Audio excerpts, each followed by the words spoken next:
សោកឬជាការពិតយើងសម្រេចចិត្តដើរចូលរងការមកឲ្យអូនស្គាល់អ្វីជាស្នេហាទាំងនៅធ្លាប់គិតថាខ្លួនគ្មានថ្ងៃរៀបការឡើយអ្នកណានឹងមុនអាចមានថ្ងៃនេះថ្ងៃដ៏ពិសេស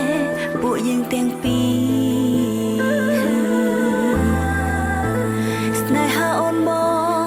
ដូចអគ្គិសនីប៉ុន្មាននាទីផ្ដើមមានចិត្តរៀងខ្លួន